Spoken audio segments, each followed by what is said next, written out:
Ladies and gentlemen, welcome to another edition of World Talks here on TVP World, where every word matters. I'm your host, Benjamin Lee, and please join me and my guests on this next interview.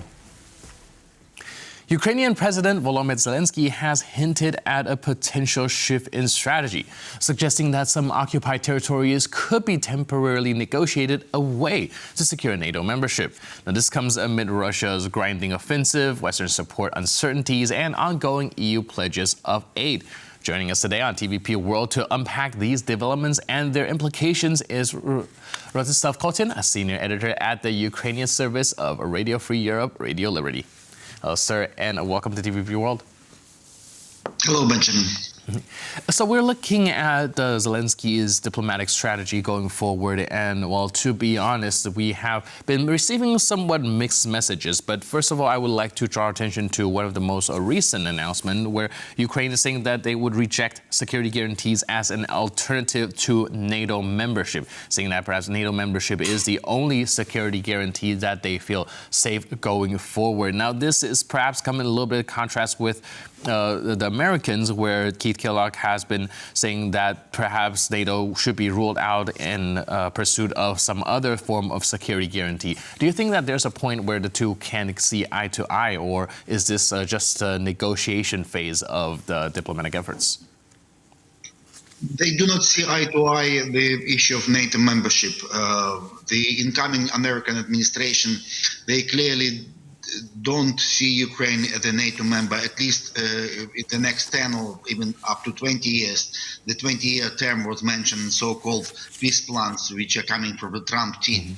But also Biden administration also doesn't see Ukraine, quick accession of Ukraine to NATO either.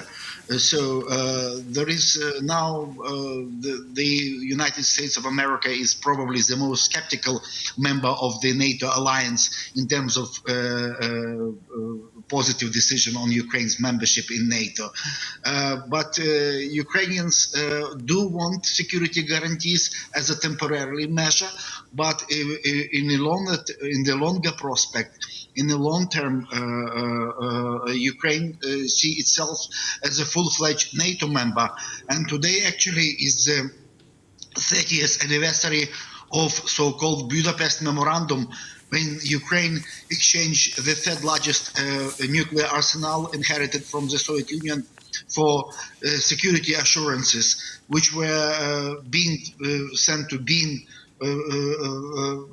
by Russia in 2014, when Russia annexed Crimea and sparked a war in eastern Ukraine, and in 2022 when Russia made a full-scale invasion of Ukraine.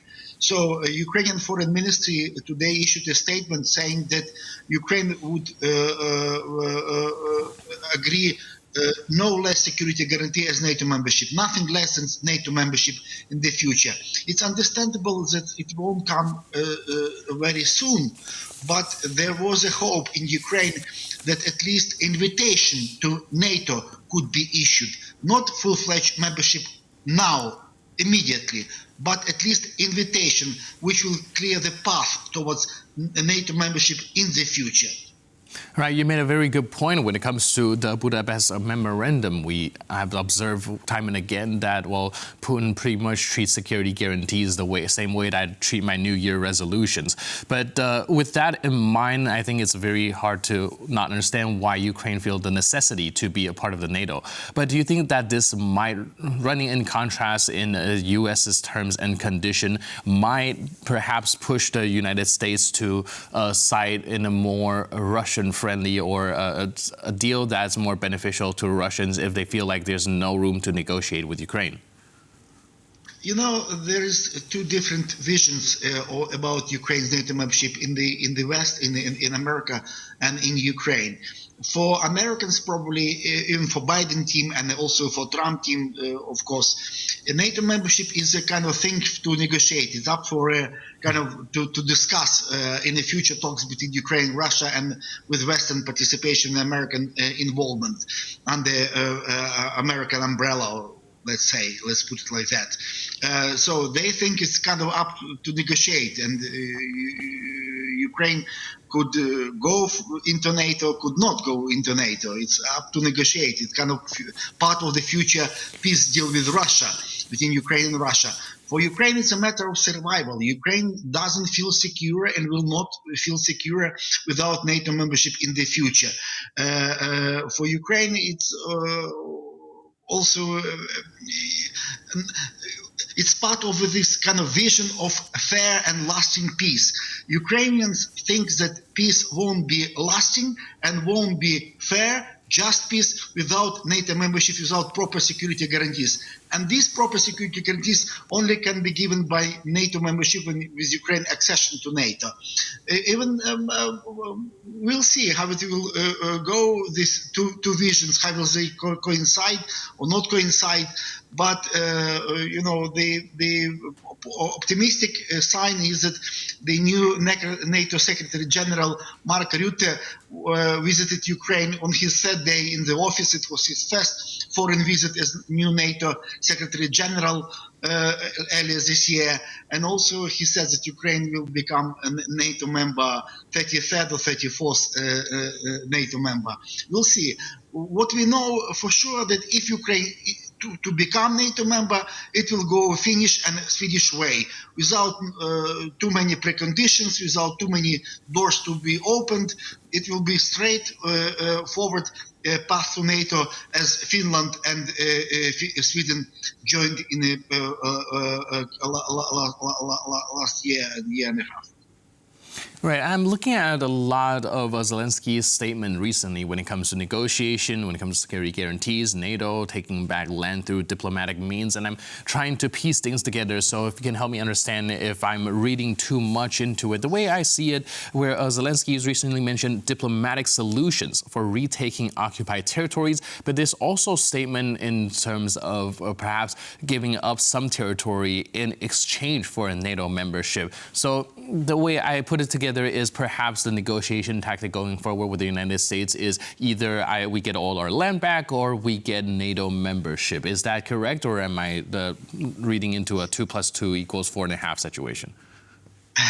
Earlier it was like the vision was in Ukraine that Ukraine could retake territory militarily by force of its armed forces in 1991 borders which are recognized by international community and which Ukraine became independent. In these borders, Ukraine became independent after the breakup of the Soviet Union in 1991. But recently, because of the war, the forces were bogged down in Ukraine. The Russians had some successes in eastern Ukraine, slowly advancing. And with other problems on Ukrainian side. Now there is a vision that it's unlikely Ukraine will have enough strength, even with Western support, to regain territory in 1991 borders, kind of to reestablish full territorial integrity and control over its territory by force. So now Zelensky tries to send a message that Ukraine will be ready for diplomatic solutions, probably to exchange territories in eastern Ukraine, probably, hopefully,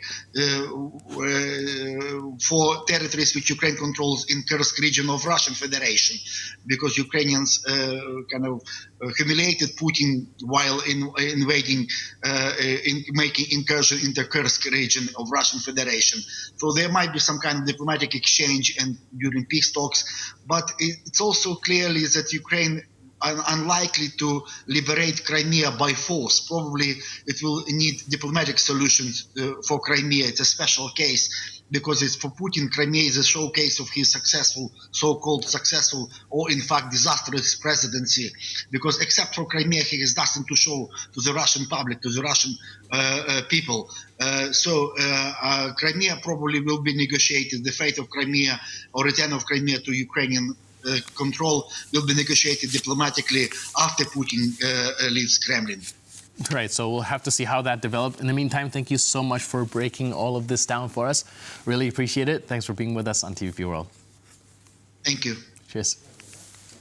And thank you for watching this edition of World Talks. But for more news, update, and commentary, please stay tuned to TVP World.